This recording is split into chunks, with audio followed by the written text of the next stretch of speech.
Shalom a todos. Este es el Ministerio Isaías 61.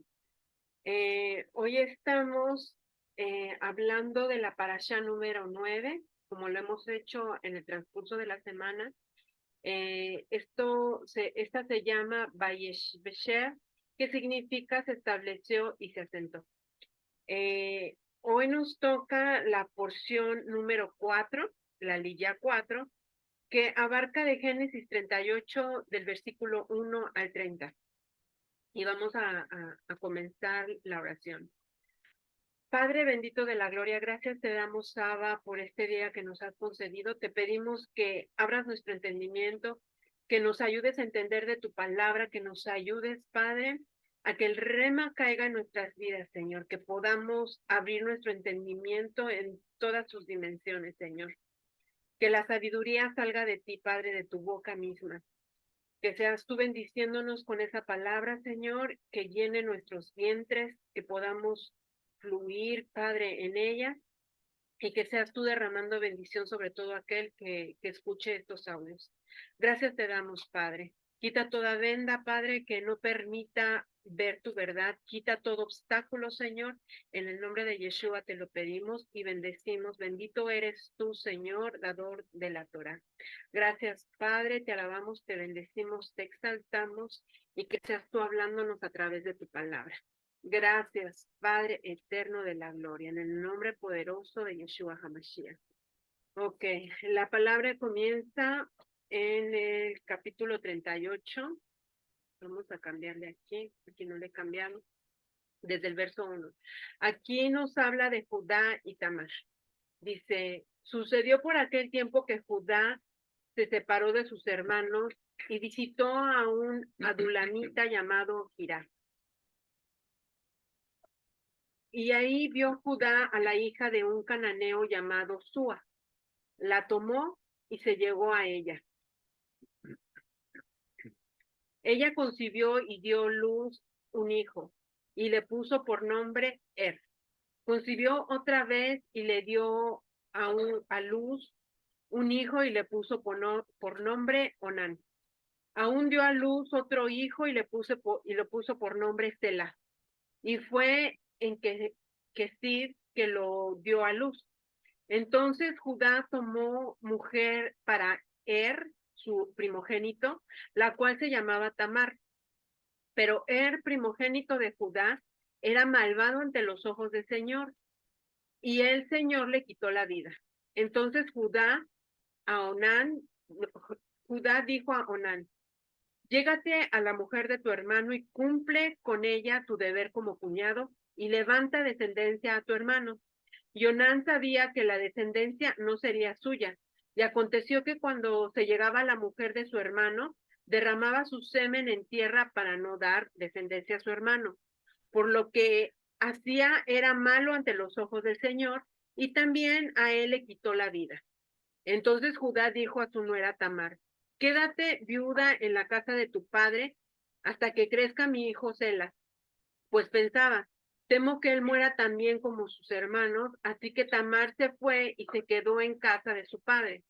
Pasaron muchos días y murió la hija de Súa, mujer de Judá. Y pasando el duelo, Judá subió a los trasquiladores de sus ovejas en Timnat, él y su amigo Girá Adulamita, y se lo hicieron saber a Tamar, diciéndole, he aquí, tu suegro sube a Timnat a trasquilar sus ovejas. Entonces ella se quitó sus ropas de viuda y se cubrió con un velo y se envolvió bien y se sentó en la entrada de Enaim, que está en el camino de Timnat, porque veía que Sela había crecido y ella aún no le había sido dada por mujer. Cuando la vio Judá, pensó que era una ramera, pues había cubierto el rostro, y se desvió hacia ella junto al camino, y le dijo, vamos, déjame estar contigo, pues no sabía que era su nuera. Y ella dijo, ¿qué me darás por estar conmigo?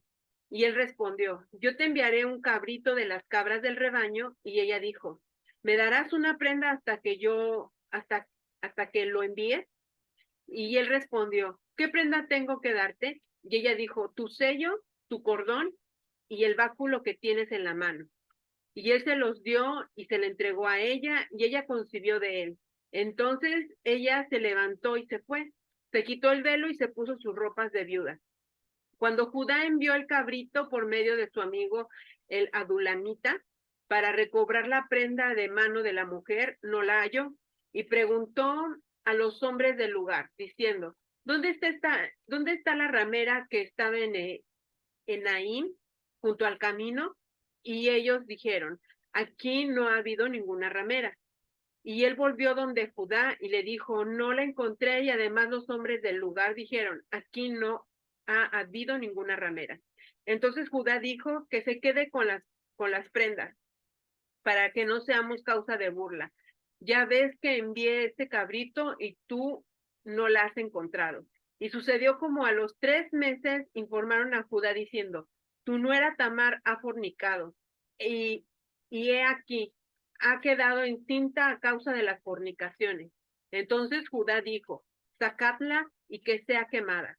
Y aconteció que cuando la sacaban, ella envió a decir a su suegro, del hombre a quien pertenecen estas cosas estoy encinta. Y añadió, te ruego que examines y veas de quién es este sello, este cordón y este báculo.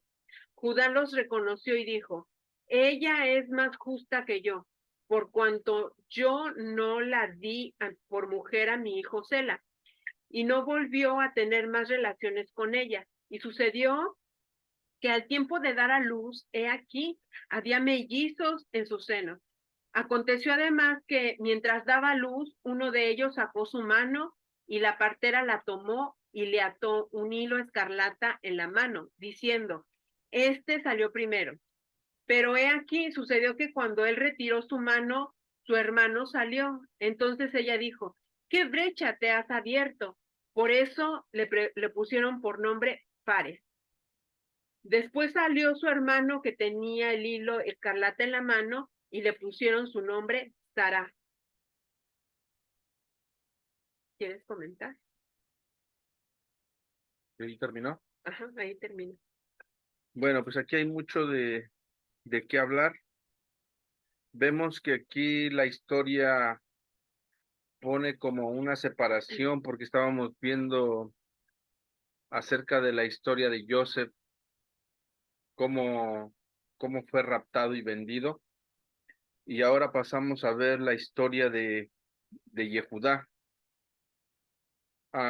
Según los comentarios rabínicos, nos dice que esta situación sucede porque Yehudá cayó como en una depresión, porque una depresión o aflicción, porque todos sus hermanos le echaban la culpa a él, que porque él había decidido el venderlo. Él fue el que les dijo, vendámoslo, ¿qué provecho sacamos de él si lo matamos? Vendámoslo. Entonces, ellos, según los comentarios, dicen que ellos dijeron, si tú nos hubieras dicho que lo dejáramos libre y lo trajéramos a nuestro padre, lo hubiéramos hecho, pero tú nos dijiste que lo vendiéramos. Ahora es tu culpa. Por eso aquí la palabra nos dice que Yehudá se apartó de sus hermanos, porque él se sentía culpable, él era culpable de ese sufrimiento que tenía su padre. Entonces, entonces vemos cómo él se aparta y vemos aquí cómo podemos decir que este es también un plan divino de Dios, porque vemos cómo nos habla de una mujer que se llama Tamar, de donde van a provenir las raíces del Mesías y también la monarquía de Israel. Entonces, vemos que nos hablan de una mujer cananea, pero también tenemos la pregunta de que Abraham le había exhortado a su hijo Isaac E Isaac le había exhortado a Jacob no casarse con mujeres cananeas. Y aquí Judá hace lo contrario, él va y se casa con esta mujer cananea. Entonces vemos cómo esta, se puede decir que esta maldición que acarrea este pueblo cananeo que habitaba en ese entonces, pasa a sus hijos de Yehudá. Entonces, vemos que la palabra nos dice que ellos hacían lo malo ante los ojos del Señor y por esa razón el Señor los mataba.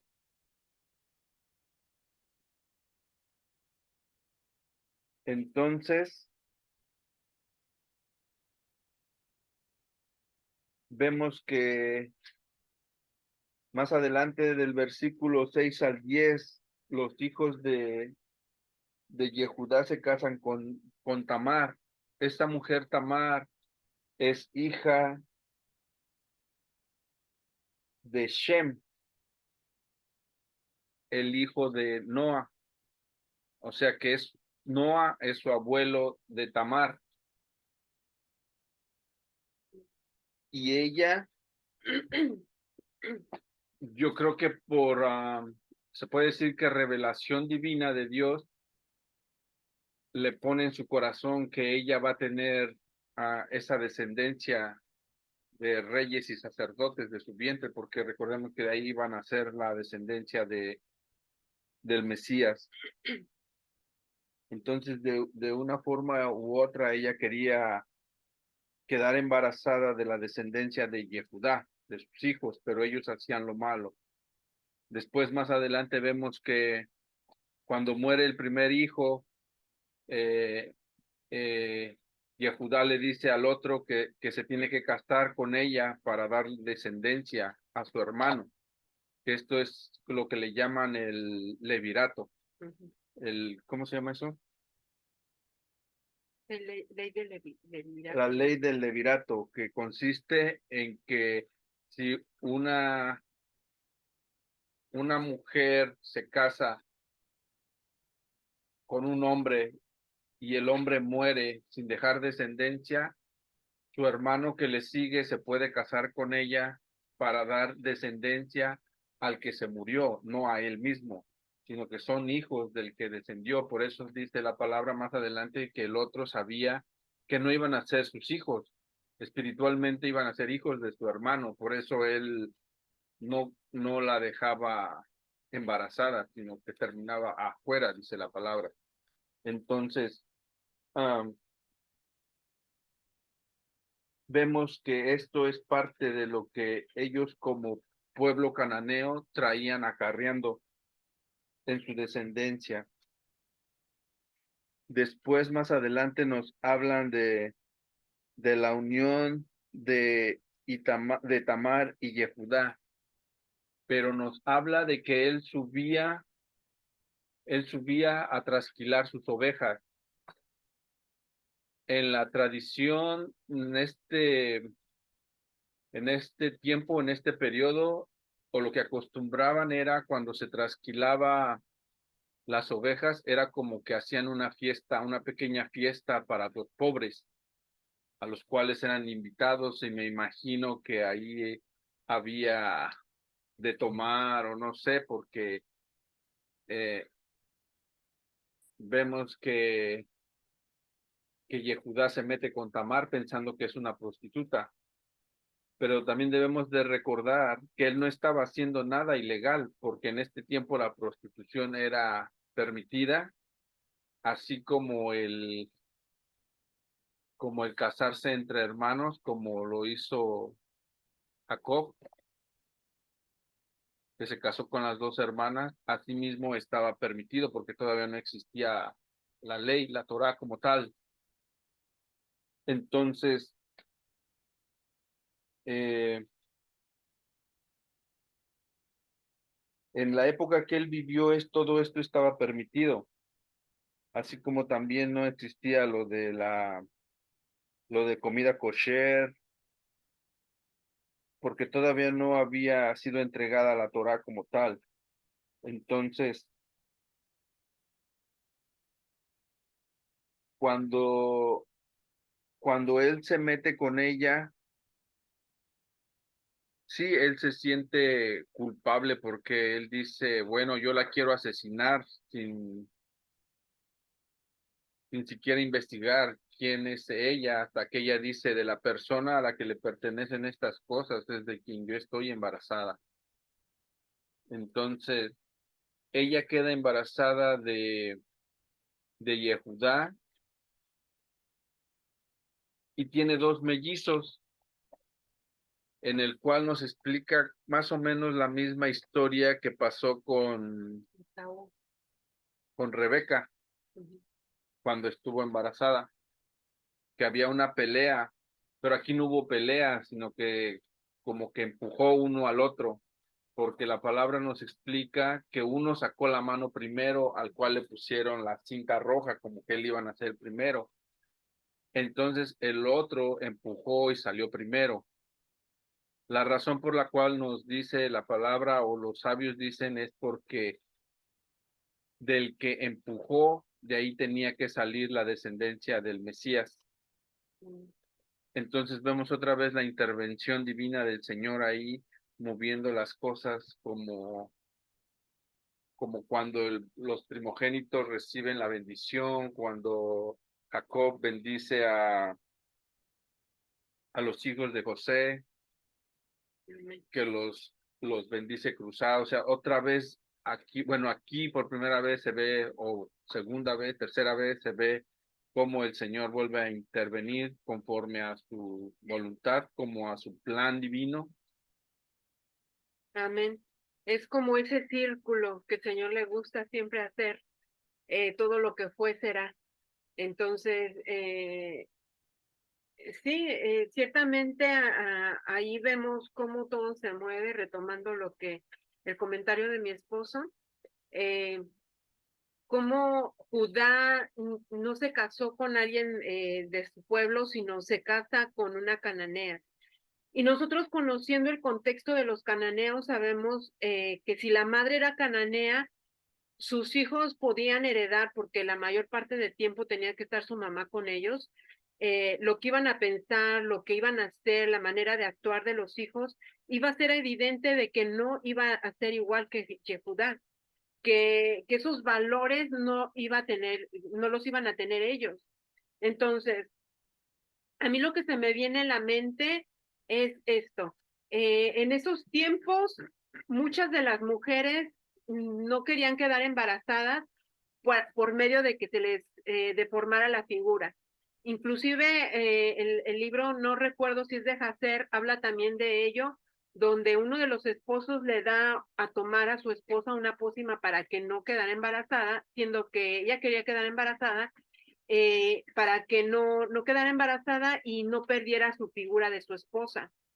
Entonces aquí vemos que tal vez lo que estaba en él era lo mismo, de que no quería tener descendencia, porque ahí la palabra es bien claro que Tamar quería descendencia, quería tener hijos, pero más sin embargo no los tenía, no los tenía. Entonces algo estaba pasando ahí. Y yo creo que lo que hizo él fue lo mismo que hizo su otro hermano, el siguiente con el que se casó ella, que se llamaba Onán. Onán también se rehúsa a darle esa familia, esa descendencia, y entonces solamente queda uno, pero como dice mi esposo, todo es diseñado por el Señor, todo es orquestado. Ahora, eh, Judá no le da al otro hijo por miedo a qué, por miedo a que él se muriera.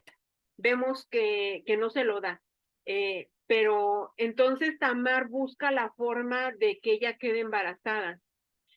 Y miren cómo es el Señor tan grande, porque si Tamar hubiera quedado embarazada de Sela, nosotros no sabemos cómo era la vida de Sela, pero si sus otros dos hermanos no eran buenos ante los ojos del Señor con una madre cananea, entonces como que el Señor no quería, no, yo no quiero una descendencia así, yo quiero que sea una descendencia directamente entre Tamar y Judá.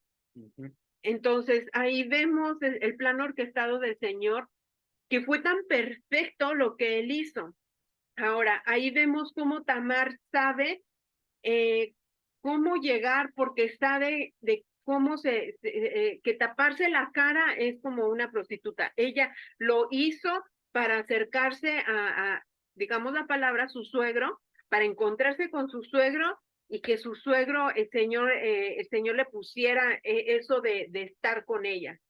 No creo que haya sido todo carnalmente, sino que todo fue orquestado por el Señor. Ahí es cuando nosotros tenemos que aumentar nuestra fe, de que no tenemos que meter mano en cosas, sino que el Señor va a trabajar con las personas. Es simplemente dar la información y el Señor va a trabajar directamente con las personas, sin necesidad de nosotros decirle, vas a hacer esto, tienes que hacer esto, porque entonces ya nos volveríamos religiosos, ¿verdad? Entonces, para mí está clarísimo todo lo que estaba sucediendo ahí. Pero por otro lado, en el verso 27, vemos que ahí Tamar, tiene dos gemelos, como dice mi esposo, retomando nuevamente. Pero aquí vemos algo que al primero le ponen, como sacó la mano, ponen el hilo escarlata. ¿De qué color es la sangre del Mesías? Es rojo. El escarlata es un rojo diferente, pero es un rojo al final de cuentas. ¿Qué sucede con la, la prostituta que ayuda a los espías de Josué? ¿Qué le dicen que tienen que hacer? Pon un hilo escarlata, pon algo ahí en tu ventana de color escarlata también. Entonces esa cinta color escarlata tiene algo que ver muy poderosamente, porque ¿qué ponen en los dinteles de la puerta en Pesaj? La sangre de un cordero. ¿Y de qué color es la sangre del cordero? Roja. Al final de cuentas llegamos esta tonalidad roja. Ahora, la mano se le pone la cinta escarlata, el que sale primero, pero él retrae de nuevo, retrocede la mano y ahí es cuando su hermano empuja y sale. Y ahí es cuando la misma partera dice, ¿cómo te las arreglaste para romper primero? Entonces, el nombre que le ponen es Pérez, Pérez en hebreo. ¿Y qué significa Pérez? Rompimiento. Y luego sale su hermano, al que le pusieron la cintita escarlata en su mano, y le fue dado el nombre de Seraj, que significa escarlata. Pero si nosotros unimos estas dos palabras, rompimiento, escarlata, ¿qué es lo que hace el Mesías con su sangre? Él hace con su sangre, rompe la estructura demoníaca que se estableció a partir de Adán y Eva, se rompe con ese ADN, hace un quebrantamiento y viene la redención. ¿Y quién es nuestra redención? Yeshua. ¿Y de dónde viene Yeshua? Precisamente de la línea de Tamar y Judá. Entonces, es sorprendente el contexto que el Señor se mueve y ahí vemos algo profético, algo establecido por el Eterno. Ahí nos revela, nos da una palabra rema. Entonces, muchas veces el propósito del mal resulta para bien, porque el enemigo, si hubiera sabido que la redención venía por Yeshua, trata de que no sea asesinado, trata de que no sea entregado. Pero más sin embargo, él pensó que había triunfado a ser entregado Yeshua, a ese Sanedrín, a esos sacerdotes, a todo ese juicio que se entabló en su contra. Si el enemigo hubiera sabido que de ahí venía la redención de todo el mundo, no lo entrega. Pero más sin embargo, el Señor cerró ojos, cerró oídos para que no vieran lo que estaba sucediendo. Pero muchos que estaban en el Espíritu sabían que Yeshua era el Mesías. Ahora, eh, vamos a ver que quiero leer un pequeño pequeño comentario que leí. Dice, es por ello que la unión que habría engendrado al ancestro del Mesías debía ocurrir de una forma que la fuerza del mal considerasen benéfica para ellas. porque nosotros viendo el contexto diríamos, ay, Tamar se metió con su suegro, qué mal. No, ese es incesto, esto no debe de ser, esto no puede ser. Pero si nosotros lo vemos de otra manera, a través de ello el Señor obró. Entonces, muchas veces tiene que haber un equilibrio entre el bien y el mal. Si para que nosotros podamos hacer una buena decisión, es de nosotros, es esa elección que nosotros, el Señor nos ha brindado, nos ha otorgado, elegir qué es lo que queremos escoger, y a través de esa elección hay algo que va a pasar en nuestras vidas, porque la palabra dice que todas las cosas para sus siervos son para bien, lo que hace el Eterno. Entonces yo lo creo, aquí se está manifestando, aquí lo estamos viendo. Y así como una estrategia militar, un ejército a veces simula retirarse para guiar al enemigo a una posición vulnerable, aquí también la fuerza de santidad concedieron una aparente victoria a la fuerza del mal en la forma de este acto aparentemente pecaminoso, con el objetivo de lograr la victoria final. A través de todo esto que para nuestros ojos carnales está mal, el Señor ahí logró la victoria a través de Yeshua, porque de ahí viene la descendencia del Mesías, de Tamar y Judá. Por mi parte es todo. Pues sí, nada más recalcar eso de que Tamar, pues como ya les había comentado, era hija de Shem, y Shem era un sacerdote. Wow. Entonces, ¿qué quiere decir esto? Que ella tenía claro lo que significaba el levirato, y ella no descansó hasta que el levirato llegara por medio del padre mismo, no de los hijos, sino del mismo padre. Y como vemos, el enemigo pensó una vez más que él había ganado porque el pueblo decía que Tamar se había prostituido. Y podían decir, ¿cómo es esto si ella viene de una familia de sacerdote y que se haya prostituido? Entonces, como que también ahí estaba influyendo el enemigo para meter en la mente de Yehudá cuando dijo que la saquen y que la quemen, o sea, que la destruyan. Pero no contaba con que ella tenía las pruebas suficientes para probar que ese hijo era de él.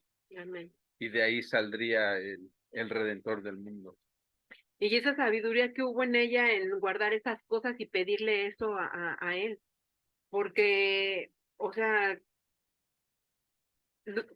yo me pongo a pensar y cómo ella es que se le ocurrió hacer tal cosa y que en el momento justo que la acusaron de adulterio, la saca. Entonces, son cosas que hay que tener en cuenta, que Tamar nunca actuó como tonta. Ella tenía la sabiduría del Eterno y en todo momento se venció las fuerzas malignas, se venció al enemigo. Y la prueba está en Yeshua. ¿Qué fue lo que pasó con María? La acusaron de fornicaria, siendo que no había sido así. Entonces, hay muchos comentarios en los cuales desgraciadamente se avala eso de que supuestamente María o Miriam, como nosotros lo conocemos, fue una adúltera. Pero nosotros sabemos que no, que ella concebió por medio del Ruach HaKodesh, del Espíritu Santo. Y muchos no les cabe en la mente porque están en la mente carnal, no están en lo espiritual, no. Ella fornicó con José, ella fornicó, pero realmente no fornicó, porque la misma palabra dice que ella era virgen.